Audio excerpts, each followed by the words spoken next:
राम है। सती ने कहा मुझे विश्वास नहीं। भगवान शिव के समझाने के बाद से सत्यम शिवम सुंदरम है। जिस विश्वास को धारण करके सारा जगत अमंगल को मंगल में परिवर्तित करता है, जिस विश्वास का स्थापना करके राम रावण पर विजय प्राप्त करते हैं, जिस विश्वास के शरण में जाकर के भगवान कृष्ण अपना प्राण त्याग के सौधाम जाते हैं, और उस शिव की पत्नी को शिव पर विश्वास नहीं। भगवान शिव ने कहा फिर तो एक ही उपाय है। बोले क्या? बोले जो तुम्हारे मन अति संदेह तो किन ला जाई परीक्षा लेहु। फिर परीक्षा ले लो। सती ने कहा ये ठीक रहेगा।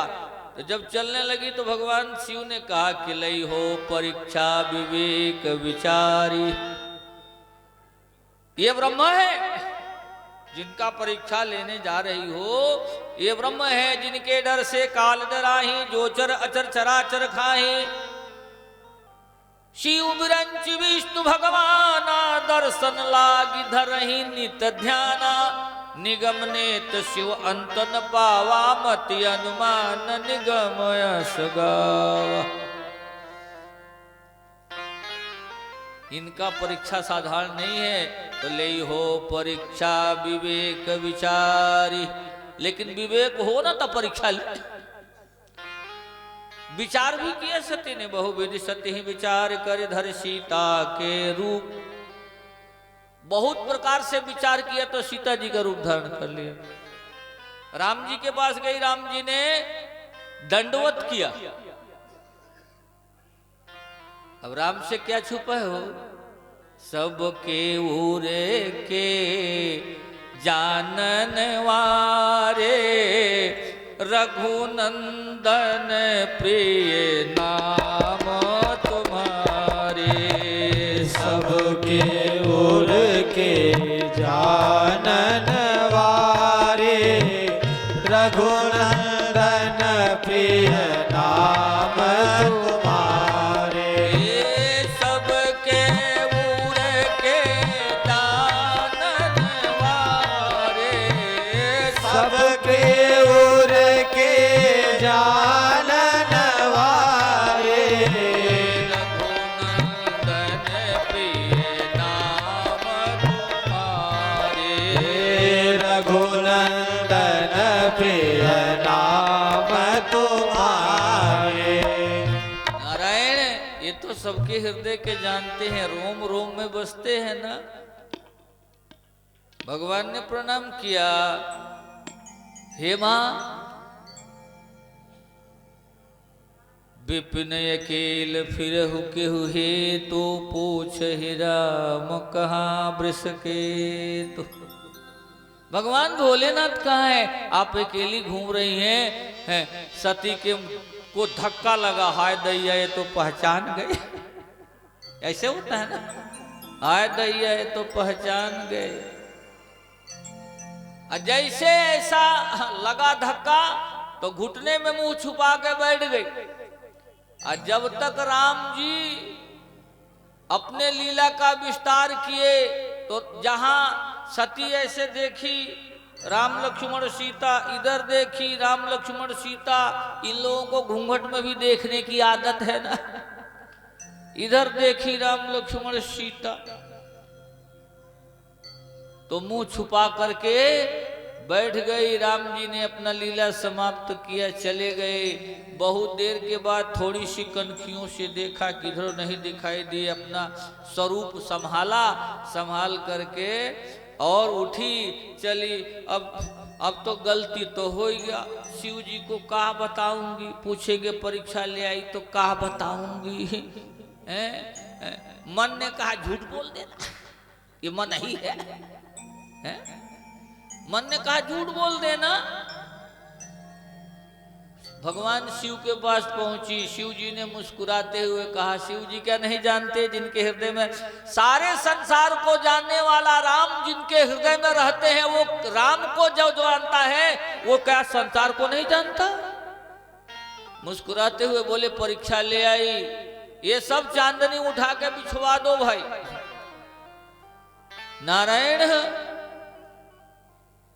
अभी तो पहला दिन है, उसके बाद देखो तुम्हारे पंडाल में जगह कहां बनाओगे। बोलो सियावर रामचंद्र की। नारायण।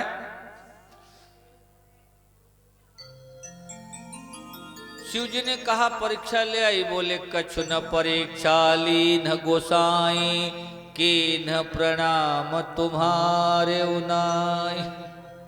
तुम्हारे जैसे प्रणाम किया। भगवान शिव ने कहा, ये सती का 5वां गलती है, और ये गलती ऐसा है जिसको क्षमा नहीं किया जा सकता। क्योंकि सती ने सीता, भगवती सीता का रूप लिया। और मैं श्री राम को जगत पिता और सीता को जगत माता मानता हूं।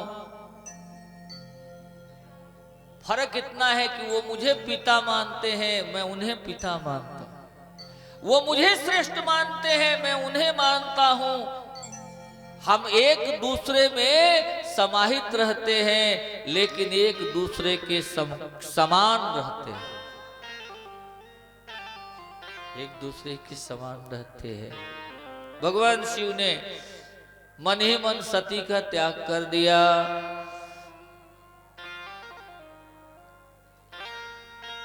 यही तन भेंट सती अब नाही। इस शरीर से अब सती का संबंध होना मुश्किल है। जैसे शिव जी ने ऐसा सोचा, देव ऋषि नारद को भगवान नारायण ने भेजा।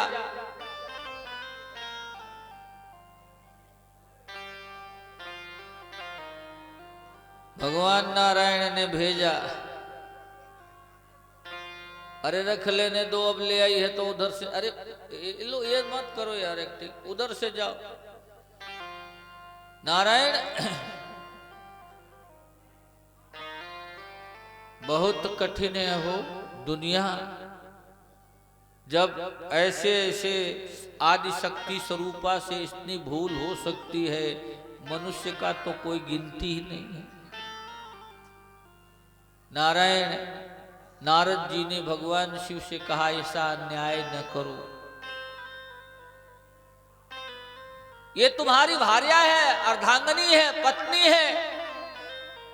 भगवान शिव ने कहा, मेरा अपमान करती तो मैं क्षमा कर देता, एक बार कुंभज के अपमान को भी मैं क्षमा कर देता, लेकिन इन्होंने तो राम जी का अपमान कर दिया, राम जी का अपमान कर दिया। अब तो इन्हें हरि ही क्षमा कर सकते हैं, हरि ही क्षमा कर सकते हैं। नारद, मैं पूछता हूं हरि से। भगवान शिव ने आंख बंद करके ध्यान किया, बहुत देर तक ध्यान, हस्त आंसू बहाते रहे। जब आंख खोले तो नारद जी ने कहा कि हरि ने क्या कहा। हरि ने कहा, तो भगवान शिव ने कहा कि हरि ने तो त्यागने के लिए कहा, त्यागने का। हरि इच्छा भावी बलवाना, हृदय विचारत शंभु सुजान। हरि इच्छा भावी बलवाना, त्याग हो गया, शिव समाधिष्ट हो गए। एक दिन नहीं, 2 दिन नहीं, बीते संवत सहस्र शताब्दी, तजौ समाधि शंभु अविनाशी। राम राम शिव सुमरन लागे, तो जानी सती जगतपति। पिता के घर यज्ञ में जाने की आज्ञा मांगी। 2 बातें शिव जी ने कहा। 4 जगह ऐसा होता है जो बिना आज्ञा का जाना चाहिए। हे सती, 4 जगह निमंत्रण का इंतजार नहीं करना चाहिए। बोले कहां कहां? तो शिव जी का निश्चय सुन लो ऐ सती संतों की ये राय, गुरु पिता प्रभु मित्र गृह बिना बुलाए जाए। यहाँ चले जाना चाहिए। फिर वो कहते हैं कि जहां हो अपना अपमान, वहां नहीं जावे कभी जो चाहे कल्याण। लेकिन इन चारों जगह में जहां अपमान होने का संशय हो वहां कदाप नहीं जाना चाहिए। और तुम्हारा पिता हमारा द्रोही है तो तुम्हारा सम्मान नहीं कर सकता, इसलिए तुम्हारा जाना उचित नहीं है। लेकिन त्रियाहठ के कारण सती नहीं मानी गई और वहां शिव का तो अपमान देखा ही, अपना भी अपमान न देखा। सिर्फ माता के सिवा किसी ने नहीं मिला उनसे, जिसके सामने जाए मुख फेर ले। यज्ञ के ऋषियों ने देवताओं ने भी मुख घुमा करके सती का अपमान किया, तो सबसे अधिक जात अपमाना। इसीलिए सती ने यज्ञ कुंड में कूद करके अपनी आहुति दे दी। सती जलने के बाद से भगवान शिव कुपित हुए। शिव जी समाधि में थे, अचानक समाधि खुली। उमा ने कहा प्रभु आपकी समाधि कैसे खुली? बोले एक सती के दहन के बाद से दूसरी सती रो रही थी, उनके आंखों की आंसुएं मेरे आंखों में गई। बोले आपके साथ एक ही तो सती थी, मैं पूर्व जन्म में दूसरी कौन थी? ये लिखा है बच्चू सूर ने एक पद कि सती मरण सुनी सती बिलखानी, अगिरे वो नयन जल तिलक दहानी। वो सती है गंगा जो शिव के जटाओं में पैदा।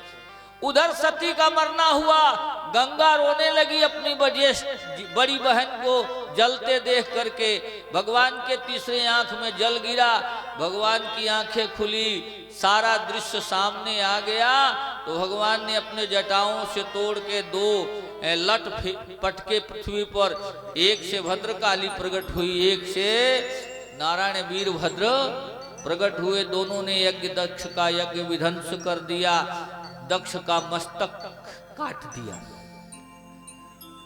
काट करके उसी कुंड में जला दिया। जिस मुख से तूने भगवान शिव को गाली दिया था और सती का अपमान किया, इस मुख को नहीं रहने देंगे, जला दिया।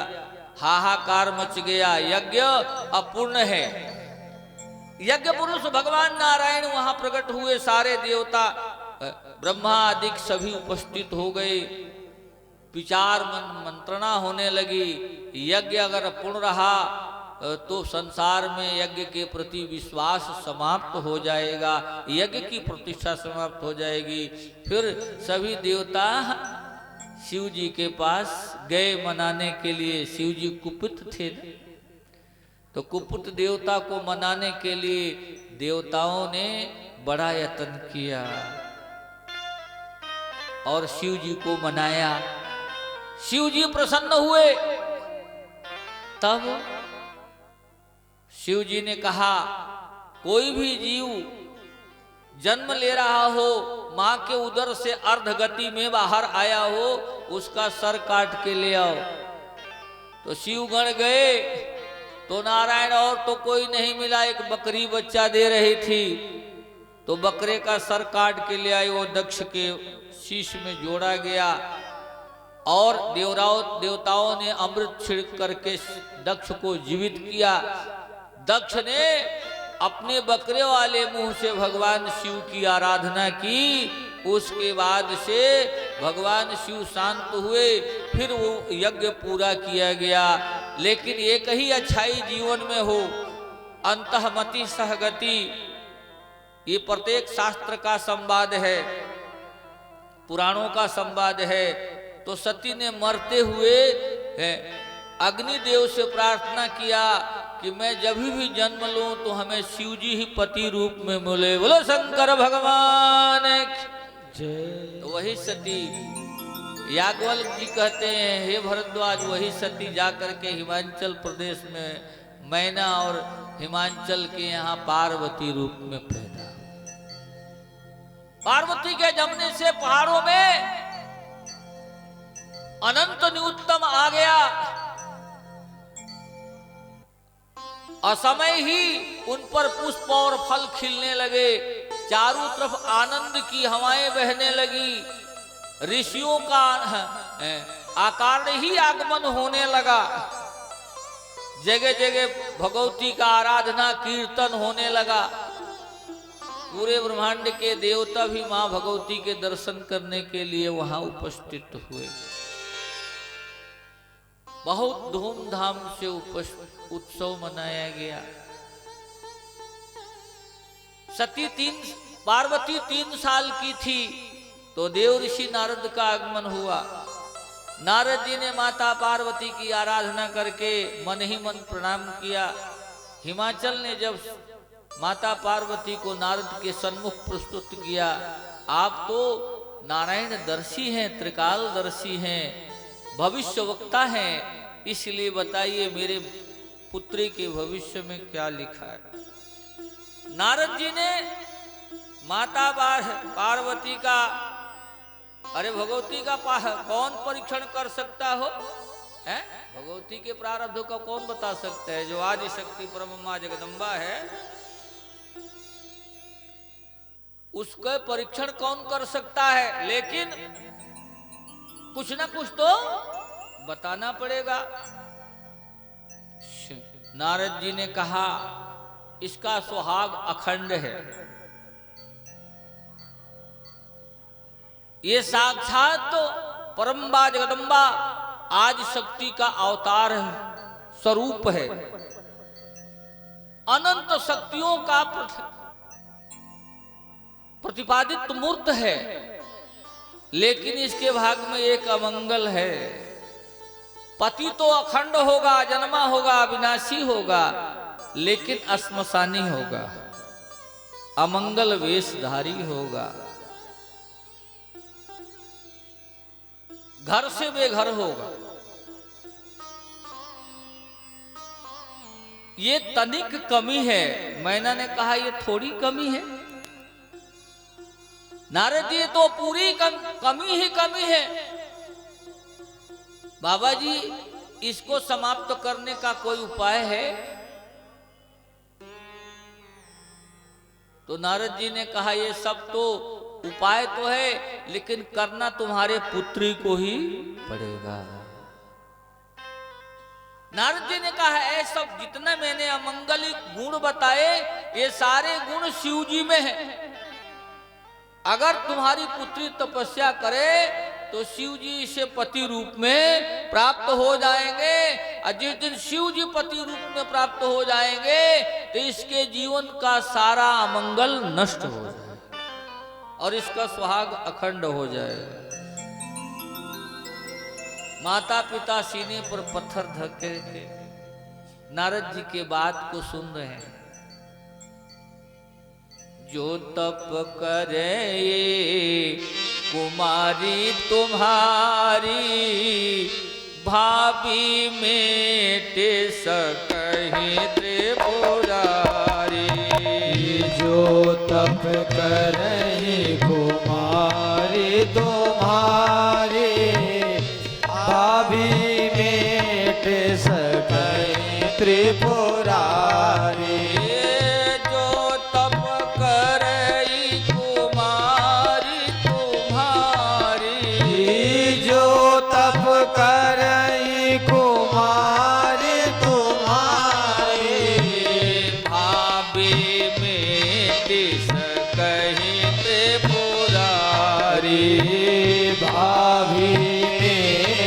सकहि त्रिपुरारी।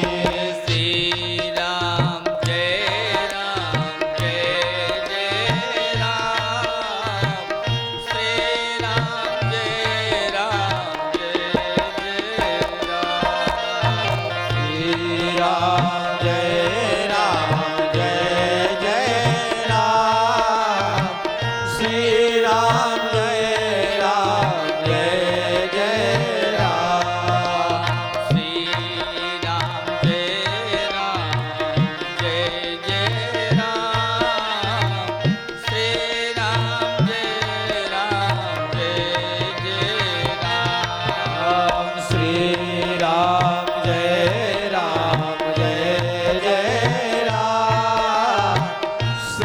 राम जय राम जय जय राम। नारायण जो तप करई कुमारी तुम्हारी, तो भावी में तिस कहीं त्रिपुरारी। 5 साल की अवस्था में माता पिता ने 2 सहेलियां देकर के जया विजया नाम की सहेलियां के साथ माता पार्वती को तपस्या के लिए भेज दिया।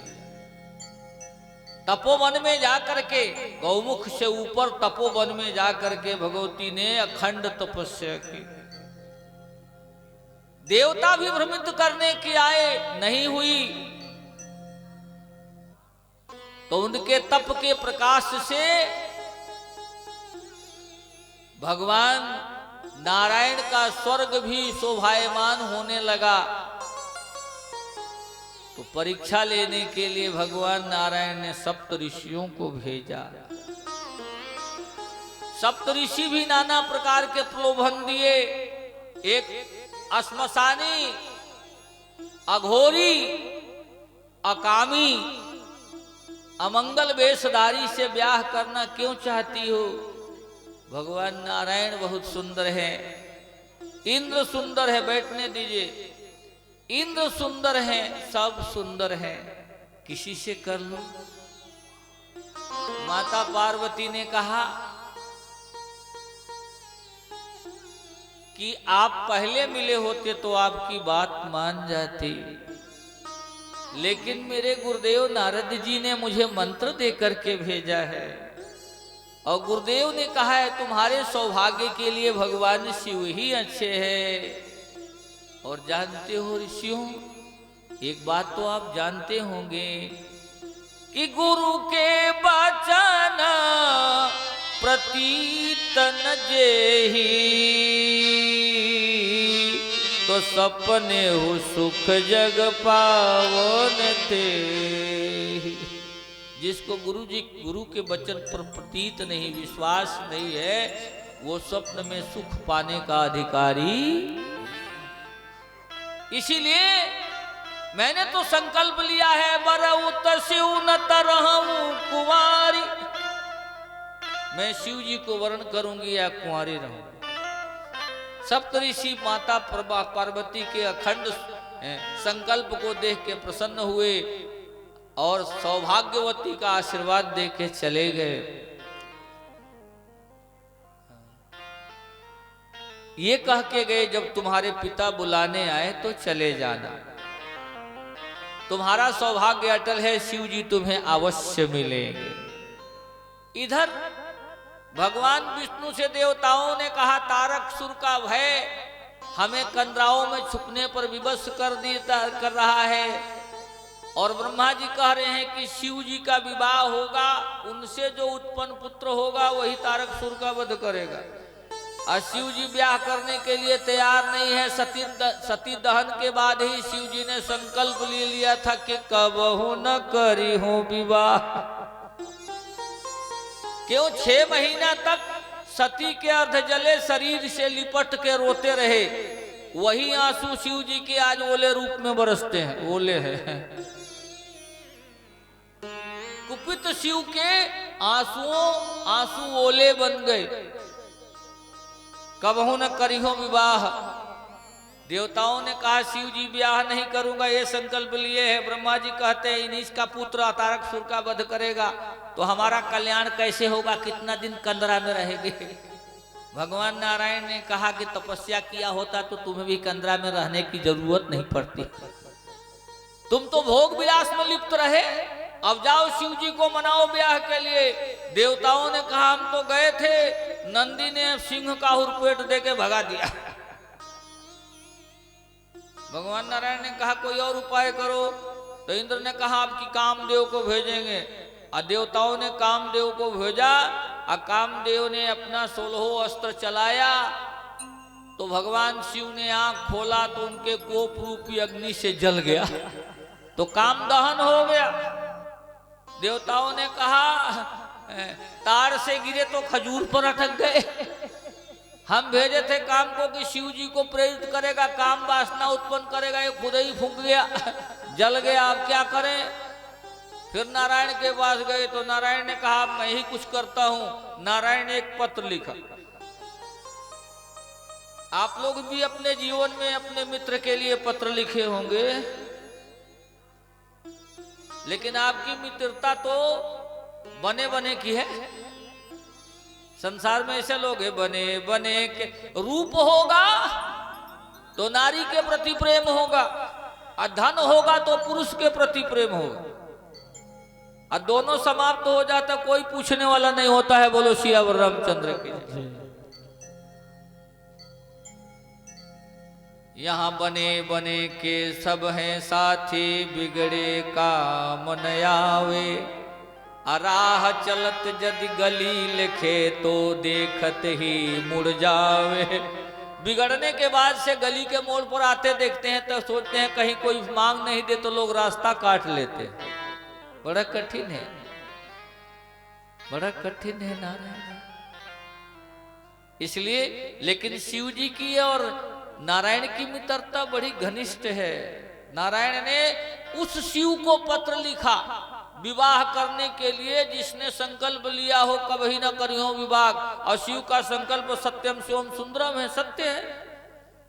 नारायण ने लिखा, इसी रामायण में वो पत्र लिखा हुआ छपा हुआ, तुलसीदास जी ने छाप दिया, पढ़ के देखो। कुशल क्षेम लिखने के बाद से लिखते हैं कि अब विनती मम सुनहु शिव, जो मो पर निज नेह। अजाई विवाह हुसैल जई, यह बर मांगे देहु। हे भोलेनाथ, मैं कुशल से हूं, आपका कुशल चाहता हूं, लेकिन मेरी एक प्रार्थना है? अगर आप मुझे अपना मित्र मानते हो तो प्रार्थना सुन लो, और मुझे अपना स्वामी मानते हो तो मेरा आदेश सुन लो।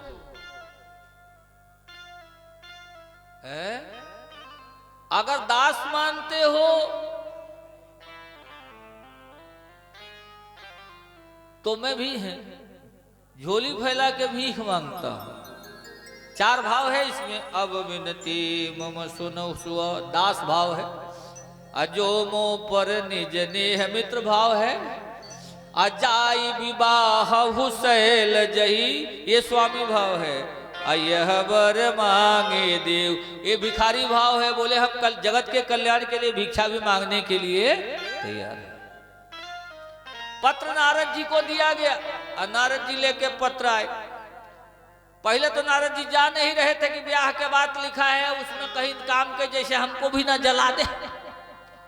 नारद जी पत्र लेके कैलाश पहुंचे।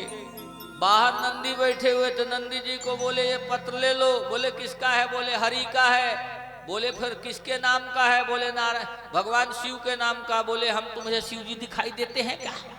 अंदर जाके दो। नारद जी बोले तुम ही ले जा।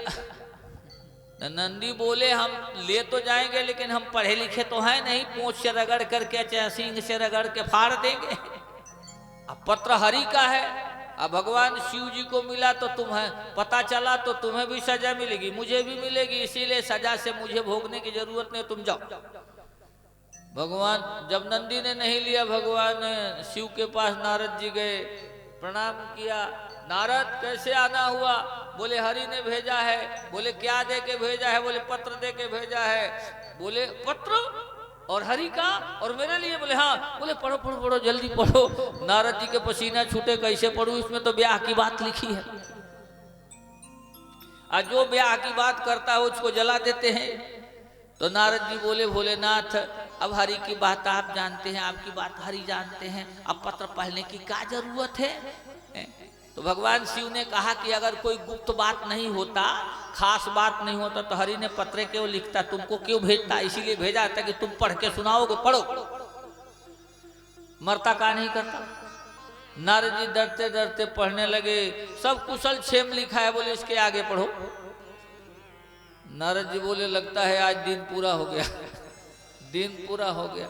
पढ़ना तो पड़ेगा, क्योंकि पीछे नंदी सिंह उड़ाए पड़े, नंदी पीछे से सिंह फरनाए पड़ा है, आगे भोलेनाथ हैं, ऊपर मौत है। लेकिन नारद जी कहते हैं लीजिए, आप कहते हैं तो पढ़ रहा हूं। बोले पढ़ो। बोले लिखा है कि अब विनती मम सुनहु शिव, जो पो पर निज नेह अजाई विवाह हुसैल जई, यह वर मांगे देहु।